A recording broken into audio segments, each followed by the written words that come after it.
जय हिंद दोस्तों। आज के क्लास में हम लोग नंबर सिस्टम के महत्वपूर्ण प्रश्नों को करेंगे और इन प्रश्नों को करने का बेस्ट से बेस्ट तरीका आपको बताया जाएगा। तो पूरा वीडियो देखते रहिएगा। ये क्लासेस जो चल रही हैं ये आपके रेलवे के एग्जाम्स के लिए चल रही हैं, चाहे आप आरआरबी एनटीपीसी की तैयारी कर रहे हों या फिर आरपीएफ एसआई या फिर कांस्टेबल की तैयारी हो या फिर एलपी टेक्नीशियन की तैयारी हो, हर एक के लिए ये क्लासेस आपकी चल रही हैं। ठीक है, तो बस वीडियो को पूरा देखते जाइएगा, सारा तौर तरीका आपको समझा दिया जाएगा। पहला प्रश्न देखिएगा, सिंपल सा प्रश्न है, एकदम आसान सा प्रश्न। आरआरबी एनटीपीसी सीबीटी 1 की परीक्षा में 2021 के अंदर पूछा गया था। सवाल में ये बोला है कि 8/5 में से कितना घटाने पर 5/8 प्राप्त होगा। अब यहाँ पर आप x मान कर भी कर सकते हैं, डायरेक्टली भी कर सकते हैं। डायरेक्टली कैसे करेंगे, पहले तो x मान के करते हैं हम लोग, है ना। इसमें क्या बोला है, 8/5 में से कितना घटा दें। तो मान लीजिए कि हम 8/5 में से x घटा देते हैं। तो 8/5 में से x घटाने पर कितना मिलता है, 5/8 मिलता है। ठीक है, 5/8 मिलता है। यहाँ से हमको x की वैल्यू फाइंड करनी है। x को उधर ले जाइए तो पॉजिटिव बन जाएगा और वो जो 5/8 है इधर आ जाएगा, यानी कि ये हो गया आपका 8/5 और माइनस 5/8 इक्वल टू x, इतना हो जाएगा। इसको सिंप्लीफाई करिए, 8 8 64, क्रॉस मल्टीप्लिकेशन मेथड है ना, 8 8 64, 5 5 25 और डिवाइड में कितना हो जाएगा, तो डिवाइड में हो जाएगा आपका 5 8 40। तो ये हो गया, यही आपकी x की वैल्यू है। घटा दीजिए तो कितना आ जाएगा x का वैल्यू, यहाँ से देखिए 64 में 25 घटाएंगे, 14 में 5 गया 9 और यहाँ पे 5 में 2 गया 3, यानी कि 3 9, तो 39/40। 39/40 इसका करेक्ट आंसर रहा। और कौन सा आंसर सही होगा, आपका सेकंड ऑप्शन। ठीक है, सिंपल सा आसान सा सवाल था, आप लोग कर भी लेंगे। ठीक है ना, आगे चलिए अगले प्रश्न में। आइए सॉल्व करते हैं इस सवाल को। ये भी आसान सा ही सवाल है। वह संख्या ज्ञात कीजिए जिसका 4/5 भाग उसके 3/4 भाग से 4 अधिक है। थोड़ा सा यहाँ पर समझिएगा कि अगर हम एक संख्या x मानते हैं तो जैसा प्रश्न कह रहा है उसी हिसाब से हम लोग चलेंगे, है ना। कह रहा है जिसका मतलब x का 4/5 भाग, तो x का 4/5 भाग कितना होगा, 4/5x हो जाएगा, है ना, 4/5x। तो इसका x का 4/5 भाग जो है उसी के 3/4 भाग से 4 अधिक है। इसी का 3/4 भाग यानी कि x का ही 3/4 भाग यानी कि 3/4 x हो जाएगा। इससे कितना अधिक है, तो इससे आपका 4 अधिक है। एक इक्वेशन हमारे पास बन गया। अब जब इक्वेशन बन ही गया तो इसको सॉल्व कर लेते हैं। 3x/4x, 3x/4 जो है ये इधर आ जाएगा, माइनस हो जाएगा। तो यहाँ से आपका हो गया, देखिएगा 4x/5 माइनस ये हो जाएगा 3x/4 इक्वल टू इधर +4 बचा। सॉल्व करिए इसको, कितना हो जाएगा, तो देखिएगा क्रॉस मल्टीप्लाई मेथड, 4 चौक 16x, 3 पचे 15x, 16x माइनस 15x, यानी ऊपर डायरेक्टली हम लोग लिख सकते हैं कि सिर्फ 1x बचेगा। और डिवाइड में 4 × 5 यानी कि 20 हो जाएगा। इक्वल टू यहाँ पे 4 है तो x की वैल्यू 20 चौक 80 हो जाएगी कि नहीं, बिल्कुल हो जाएगी, है ना। तो वो संख्या कौन सी होगी, वो संख्या आपकी 80 होगी। सेकंड ऑप्शन इसका भी करेक्ट हो जाएगा। आगे बढ़ते हैं, ऐसे ही बेहतरीन सवालों को हम लोग करेंगे, प्रीवियस ईयर के सवालों को। और ये वीडियो पसंद आ रही हो तो लाइक कर दीजिए अभी के अभी और ज़्यादा से ज़्यादा शेयर करिएगा। ठीक है, आगे चलिए। आइए दोस्तों देखते हैं इस सवाल को। निम्नलिखित में से किस भिन्न का 1/27 के साथ वही अनुपात है जो 3/11 का 5/9 के साथ है। सवाल जैसा कह रहा है वैसा करिए आप, है ना। किस भिन्न का, तो भिन्न हम लोग x मान लेते हैं। तो हमारे पास एक भिन्न है x, इस भिन्न का 1/27 के साथ वही अनुपात है, यानी x का 1/27 के साथ अनुपात देखेंगे। अनुपात का मतलब ये वाला साइन है ना, 1/27 के साथ वही अनुपात है जो 3/11 का किसके साथ, 5/9 के साथ। ठीक है, अब इसको सॉल्व करने का तरीका थोड़ा सा समझिए, बताते हैं, देखिएगा कैसे सॉल्व करेंगे। तो इस टाइप से अगर आपके पास कुछ फॉर्मेट बनता है तो उसको सॉल्व करने का सिंपल सा तरीका है। क्या करिए कि अंदर वालों को मल्टीप्लाई, अब बाहर वालों को मल्टीप्लाई कर दिया जाता है। जैसे मान लीजिए कि आपके पास ऐसे कुछ दिया है A/B और इक्वल टू C/D। तो इस केस में हम लोग क्या करते हैं, B और C का मल्टीप्लाई और A और D का मल्टीप्लाई कर देते हैं, यानी अंदर वालों को मल्टीप्लाई और बाहर वालों को मल्टीप्लाई कर देते हैं। ठीक है, तो यहाँ पर भी वही काम आप लोग करिए। क्या हो जाएगा, बाहर वालों को मल्टीप्लाई, यानी x का 5/9 के साथ मल्टीप्लाई करेंगे तो कितना हो जाएगा, 5/9x हो जाएगा। और इक्वल टू इन दोनों को मल्टीप्लाई, यानी 1/27 और इंटू 3/11। ठीक है, ये हो गया। अब सुनिए, यहाँ से 3 से तो इसको हम लोग काट सकते हैं, 3 9 कितना हो जाएगा, 27 हो जाएगा। है ना। नीचे नीचे हम लोग दोनों साइड से काट सकते हैं, तो 9 से ये आपका 9 कट जाएगा, ठीक है। इधर है x, इधर ऊपर में 1 है, ये जो 5 है इधर मल्टीप्लाई में है तो इधर नीचे चला जाएगा यानी डिवाइड में, तो 5 जो है 11 के पास जाएगा तो मल्टीप्लाई होकर कितना बन जाएगा 55 बन जाएगा, 11 × 5 = 55, यानी कि जो हमारा वैल्यू है x का, जो संख्या हमको निकालनी थी वो 1/55 होगा। फोर्थ ऑप्शन इसका करेक्ट होगा, ठीक है ना। आगे चलिए बढ़ते हैं। आइए दोस्तों, यहाँ पे हम लोग थोड़ा सा रेकरिंग का कॉन्सेप्ट समझ लेते हैं, फिर इस सवाल को कर लेंगे, है ना। देखिए रेकरिंग क्या होता है। रेकरिंग यानी कि एक ऐसा डेसिमल एक्सपेंशन जो रिपीटिंग हो। जैसे मान लीजिए कि हमारे पास एक डेसिमल एक्सपेंशन है 0.0.4293939393 और ये रिपीट होते चला जा रहा है कहाँ तक, अनंत तक यानी इनफाइनाइट तक, ठीक ना। अब इसमें जो संख्या रिपीट हो रही है वो कौन सी संख्या है, वो 93 है ना। पॉइंट के बाद देखेंगे आप तो 939393 की जो है ये रिपीट हो रही है, तो इसी चीज़ को हम लोग लिख सकते हैं 0.42 तो रिपीट नहीं हो रहा है। हमारा जो संख्या रिपीट होने वाला है वो कौन सा है, 93 है। तो जिस संख्या पे जो संख्याएं रिपीट होती हैं उनके ऊपर हम लोग बार लगा देते हैं इस तरीके से। अगर सिर्फ एक ही संख्या रिपीट हो रही होती तो एक अंक पे बार लगा देते। अब ये जो संख्याएं हैं रिपीटिंग वाली, ये रिपीटिंग वाली संख्याएं आपकी रेशनल नंबर होती हैं, यानी परिमेय संख्याएं होती हैं, और परिमेय संख्याओं को तो हम लोग p/q के फॉर्म में बदल सकते हैं। यानी कि ये जो संख्याएं होंगी इनको हम p/q के फॉर्म में बदल सकते हैं, और इनके बदलने का एक ट्रिक होता है, एक तरीका होता है, वो तरीका सीख लीजिए बस, है ना। देखिएगा यहाँ पे कुछ सवाल देते हैं हम। जैसे मान लीजिए कि आपके पास ये लिखा गया है 0.06 और इसके ऊपर बार है, ठीक है। ध्यान से सुनते जाइएगा बस, है ना। क्या है, 0.6 है, इसके ऊपर बार लगा है। तो क्या करते हैं दोस्तों, इसका फ्रैक्शन वैल्यू निकालने के लिए यानी p/q के फॉर्म में इसको चेंज करने के लिए क्या करते हैं हम लोग, ऊपर में बार और पॉइंट हटा के लिख देते हैं। बार और पॉइंट हटाएंगे इसमें तो ऊपर लगेगा 6, फिर इसमें से माइनस करते हैं हम उसको जिस पे बार नहीं लगा होता है। किस पे बार नहीं लगा है, 0 पे बार नहीं लगा है, तो 0 को हम लोग घटाएंगे और डिवाइड में, अब डिवाइड का सुनिए, डिवाइड में थोड़ा सा कन्फ्यूज़न होता है।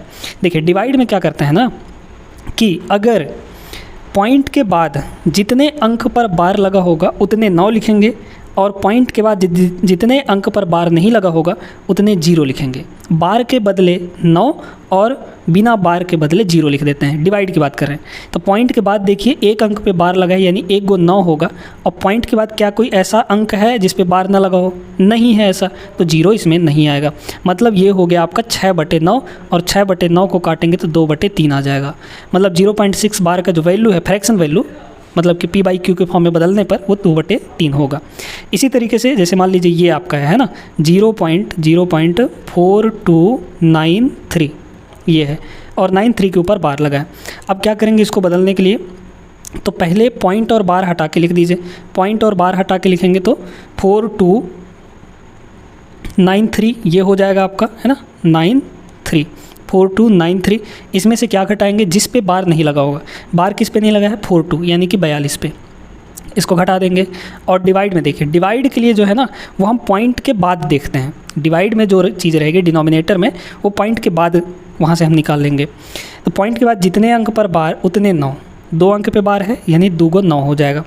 2 अंक पे बार नहीं भी है तो यहाँ पे 00 हो जाएगा। इसको हम लोग सॉल्व कर लेंगे तो ये कितना आ जाएगा 42, और घटा दीजिए तो 5 1, और डिवाइड में आपका 9900। ये आगे कटता पिटता है तो इसको काट सकते हैं हम लोग, ऐसा कुछ नहीं है कि नहीं काटेंगे, ठीक है ना। फिलहाल इस प्रश्न पे आते हैं। प्रश्न हमारे पास क्या दिया गया है, 0.0.03 और 7 के ऊपर सिर्फ बार है ना। तो क्या हो जाएगा, सबसे पहले तो सब कुछ हटा के लिखिए, तो ये आपका 37 होगा। इसमें से घटाएंगे किसको, 03 को, है ना, यानी कि सीधे सीधे 3 को घटाएंगे। और अपॉन में पॉइंट के बाद देखिए एक अंक पे बार नहीं मतलब एक अंक पे बार लगा है तो उसके बदले 9, और 2 अंक पे बार नहीं लगा है तो 2 ठो 0 हो जाएगा। बस 37 में से 3 घटाएंगे, ये हो जाएगा 34, और 34 बटे यहाँ पे 900, ये आगे और कटेगा। इसको 2 से हम लोग काट देंगे तो ये हो जाएगा आपका 17, और 2 से इसको काटेंगे तो ये 450 आ जाएगा, है ना। 450 दूना 900 होता है, तो 17/450 डी ऑप्शन यहाँ पे करेक्ट होगा। तो उम्मीद करते हैं अब आप लोग सीख गए होंगे। एक प्रश्न आपको दे देते हैं हम, और उसका आंसर आपको कमेंट करके बताना है। चलिए, तो इसका आंसर जो है, इस प्रश्न का आंसर आपको कमेंट बॉक्स में बताना है कि भैया कितना आएगा। कमेंट ज़रूर करिएगा, आप लोग सॉल्व करेंगे, कमेंट करेंगे तभी आपको बनेगा, वरना नहीं बनेगा। ठीक है, सिर्फ देखते रहने से, ना पेन चलाएंगे ना कुछ सॉल्व करेंगे तो नहीं बन पाएगा। ऐसे में आप मैथ्स नहीं सीख सकते प्रॉपरली, है ना। तो अपने तरफ से भी एफर्ट डालिए, करिए सवालों को। ये सवाल आप लोग ज़रूर करिएगा। फिलहाल हम लोग चलते हैं अपने अगले सवाल पे। तो आइए दोस्तों, देखते हैं यहाँ पे इस सवाल को। ये सवाल का जो लैंग्वेज हो थोड़ा लंबा चौड़ा लिखा गया है, फिर भी कोई दिक्कत नहीं है, जैसा सवाल कह रहा है वैसा हम लोग करेंगे, हमारा आंसर आ जाएगा। यदि किसी संख्या के आधे के, एक तिहाई के, एक चौथाई के, पाँचवें हिस्से के, सातवें हिस्से के, आठवें हिस्से के, नौवें हिस्से का मान 32 के बराबर है तो संख्या ज्ञात कीजिए। बहुत बेहतरीन सवाल है दोस्तों, है ना। यदि किसी संख्या के आधे के, एक संख्या है हमारे पास x, इसका आधा, आधा का मतलब 1/2, है ना। आधे के का मतलब गुणा होता है, ये ध्यान रखिएगा। आधे के एक चौथाई, आधे के एक तिहाई यानी 1/3, के एक चौथाई, के एक चौथाई यानी कि 1/4, के पाँचवें हिस्से, पाँचवां हिस्सा का मतलब 1/5, 1/5, है ना। के सातवें हिस्से के, है ना, इसका 1/7, के आठवें हिस्से के यानी 1/8, के का मतलब गुणा नौवें हिस्से, नौवां हिस्सा मतलब 1/9 का मान कितना दिया गया है, आपको 32 दिया गया है। ठीक है, बहुत बेहतरीन सवाल है। अब इसको हम लोग यहाँ पे ध्यान से सुनिएगा कैसे करेंगे, क्योंकि इतना लंबा चौड़ा मल्टीप्लाई करना तो मतलब पॉसिबल नहीं है कम समय में, है ना। मल्टीप्लाई तो कर लेंगे लेकिन पॉसिबल नहीं है इतनी जल्दी मल्टीप्लाई करना। तो कैसे करेंगे हम लोग, इसमें यूनिट डिजिट का कॉन्सेप्ट लगाएंगे, क्योंकि इकाई अंक जो अगर आप ऑप्शन में देखेंगे तो सबका इकाई अंक अलग अलग है। यहाँ 9 है, यहाँ आपका 2 है, यहाँ 0 है, तो इस तरीके से हम लोग लगा सकते हैं। अब देखिए यहाँ पे अगर देखें नीचे में, तो नीचे आपको 4 और 5 दिख रहा है, या फिर 2 और 5 दिख रहा है। अगर 5 के साथ कोई भी इवन नंबर मिल जाएगा, गुणा हो जाएगा, तो 0 बन जाएगा, यानी कि इकाई अंक में 0 बन जाएगा। जैसे 5 का मल्टीप्लाई हम अगर 6 में कर दें, 6 एक इवन नंबर है तो 30 हो जाता है, 30 में 0 होता है इकाई अंक में। फिर इकाई अंक में एक बार 0 आ गया ना, तो चाहे किसी से भी मल्टीप्लाई करते रहिए, आपका इकाई अंक 0 ही रहेगा। मतलब नीचे आपका यहाँ पे x × 1 कुछ भी नंबर होगा, उसके लास्ट में क्या होगा, 0 होगा। और इधर आपका क्या है, 32 है, 32 है। अब इस 0 वाले संख्या को हम उधर ले जाएंगे तो मल्टीप्लाई होगा, यानी कि ये हो जाएगा x × 32 ये कुछ भी इधर इधर होगा और इकाई अंक में क्या आएगा, 0 आएगा। मतलब हम 0 वाले किसी भी इकाई अंक वाले संख्या को किसी भी संख्या से मल्टीप्लाई करेंगे तो इकाई अंक में तो हमको 0 ही नहीं मिलेगा, यानी इधर कुछ भी संख्या रहे लास्ट में हमको 0 ही मिलना है। और लास्ट में 0 कहाँ पर है, आपको दिख रहा है ऑप्शन नंबर सी में, यही करेक्ट हो जाएगा। इसमें और कोई माथापच्ची नहीं करना है कि बस इसको कैलकुलेट करने लग जाएं। इतना लंबा काम आप मत करिएगा, बेकार में समय अपना नहीं व्यर्थ करना है। ठीक है, आगे बढ़ते हैं। तो फिलहाल ये सवाल आपको क्लियर हो गया होगा, आगे चलिए। तो आइए देखते हैं इस सवाल को। सवाल सिंपल सा है, इसमें आपको सिर्फ मिक्स्ड फ्रैक्शन को सिंपल फ्रैक्शन में बदलना होगा। तो कैसे बदलेंगे हम लोग देखेंगे। यहाँ पे क्या हो जाएगा, 5 दूना 10, 1 11, 11/5 है ये, 2 सही 1/5 का मतलब 11/5। कैसे करते हैं आपको समझ में आ गया होगा, है ना। 11/5 कह रहे हैं इसको किस संख्या से गुणा करें। मान लीजिए कि x से हम गुणा करते हैं तो गुणनफल के रूप में कितना प्राप्त होता है, 5 सही 2/5। इसको भी फ्रैक्शन में बदल लीजिए तो कितना हो जाएगा, 5 × 5 = 25 + 2 यानी कि 27, और डिवाइड में तो 5 ही रहेगा, है ना। नीचे से देखिए 5 से 5 आपका कट जाएगा तो x की वैल्यू कितनी आ जाएगी, इधर ये 27 और बटे हो जाएगा आपका 11, है ना। 11 इधर मल्टीप्लाई में तो उधर डिवाइड में हो जाएगा। अब इसको थोड़ा सा और सिंप्लीफाई कर लेते हैं, है ना। कितना हो जाएगा, 11 दूना 22, 2 बार पहाड़ा जाएगा, 11 दूना 22, शेष बचा आपका 5, तो ऊपर 5 हो जाएगा और डिवाइड में आपका 11 ही रहेगा। तो 2 सही 5/11, 2 सही 5/11, ऑप्शन नंबर यहाँ पे फर्स्ट करेक्ट हो जाएगा। आगे चलिए देखिए दोस्तों, इस सवाल को देखिएगा, थोड़ा सा है ये अच्छा सवाल है। यदि 7 सही 8/9 को मिश्रित भिन्न में परिवर्तित किया जाए और उसका अंश 70 + x हो तो x का मान क्या होगा। ठीक है, देखिएगा यहाँ पे इसको सिंप्लीफाई करिए ना, कितना होगा, ये हो जाएगा आपका 9 × 7 = 63 और 8 71 होगा, तो ऊपर बना आपका 71 और डिवाइड में आपका हो जाएगा 9।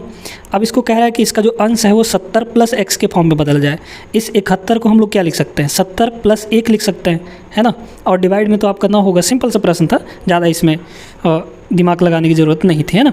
तो यहाँ पे ये 70 प्लस x है, तो ये 70 तो है ही, प्लस x मतलब ये x की जगह पर क्या है, 1 है, तो x की वैल्यू कितनी होगी, 1 होगी। पहला ऑप्शन यहाँ पे करेक्ट होगा। ठीक है, आगे बढ़ते हैं। चलिए तो इसको सॉल्व करेंगे। यदि a/b एक भिन्न है जहाँ a = b-3 है, ठीक है, और ये इक्वेशन दिया गया है, सॉल्व करके a और b की वैल्यू निकालनी है, फिर आपको a/b की वैल्यू पता चलेगी। ठीक है, तो देखिएगा कैसे करेंगे। यहाँ पे ये तो बड़ा सिंपल है ना। डिवाइड में देखिए नीचे b और b दोनों जगह है, तो b आपका LCM हो गया b, है ना। ऊपर है a + 10, ऊपर है कितना a + 10 और माइनस का a हो जाएगा, माइनस का a, और इक्वल टू हो गया आपका 10/7 प्लस a माइनस a, ये ख़त्म हो गया, ऊपर हो गया 10, है ना। तो 10/b इक्वल टू 10/7, 10 तो दोनों जगह ऊपर ऊपर है ना, यानी नीचे की वैल्यू क्या हो जाएगी, 7 हो जाएगी। तो b की वैल्यू 7 आ गई, b की वैल्यू कितनी आ गई, 7 आ गई। ठीक है, डिनोमिनेटर में आपका 7 होगा, और डिनोमिनेटर में 7 सिर्फ आपको ऑप्शंस में देखेंगे तो पहले ऑप्शन में दिख रहा है, यही इसका करेक्ट हो जाएगा। वैसे चाहे तो a की वैल्यू भी निकाल सकते हैं। a की वैल्यू कितनी होगी, a की वैल्यू हो जाएगी b-3, यहाँ पे बोला है ना b-3 यानी 7-3, तो कितना होगा यहाँ पे, ये हो जाएगा 4। a/b चाहिए आपको, तो a कितना है, 4 है, और b आपका 7 है, तो 4/7 ऑप्शन नंबर पहला यहाँ पे करेक्ट होगा। ठीक है, आगे बढ़िए। यहाँ पे आइए एक सवाल और देख लेते हैं, लास्ट सवाल इस क्लास का। क्या दिया गया है आपको, ये दिया है, इसको भिन्न में बदलना है यानी फ्रैक्शन में बदलना है। क्या है, रिकरिंग वाला ही सवाल है। तो आपके पास दिया है 0.78 और जो 3 है वो रिपीट होते जा रहा है, तो यहाँ पे 3 के ऊपर क्या हो जाएगा, 12 होगा। कैसे बदलना है आपको पता है ना। ऊपर तो पहले आपका सब कुछ हटा के लिख दीजिए, तो सब कुछ हटा के लिखेंगे 783 हो जाएगा। इसमें हम लोग माइनस करेंगे जिस पे बार नहीं लगा होगा, 78 पे बार नहीं लगा है, 78 पे, है ना, ये हो जाएगा। डिवाइड में पॉइंट के बाद देखिए एक अंक पे बार लगा है यानी 1 तो 9 होगा, और 2 अंक पे बार नहीं लगा है यानी 2 0 हो जाएंगे। घटाइए ऊपर, तो ऊपर कितना हो जाएगा, 78/5 है ना, 705 हो गया ऊपर, है ना। 83 में से 78 घटाएंगे तो 5 आएगा, और इधर 7 तो है ही, तो 705/900। इसको अगर हम लोग काटेंगे 3 से तो कट जाएगा। फिलहाल आपको ऑप्शन में जो दिया गया है वो यही दिया गया है, तो यही आपका करेक्ट होगा। ठीक है, तो उम्मीद करते हैं साथियों कि आज का जो क्लास है, आज के क्लास में जितने भी क्वेश्चंस को करवाए हैं वो आपको अच्छे से समझ में आ गए होंगे। वीडियो अच्छी भी लगी होगी, लाइक कर दीजिए, दोस्तों के साथ शेयर कर दीजिए, और चैनल को सब्सक्राइब करना बिल्कुल मत भूलिएगा। एकदम दबा के सब्सक्राइब करिए और बेल आइकन भी चाप दीजिएगा। ठीक है, मिल लेंगे अगले क्लास में, तब तक के लिए जय हिंद।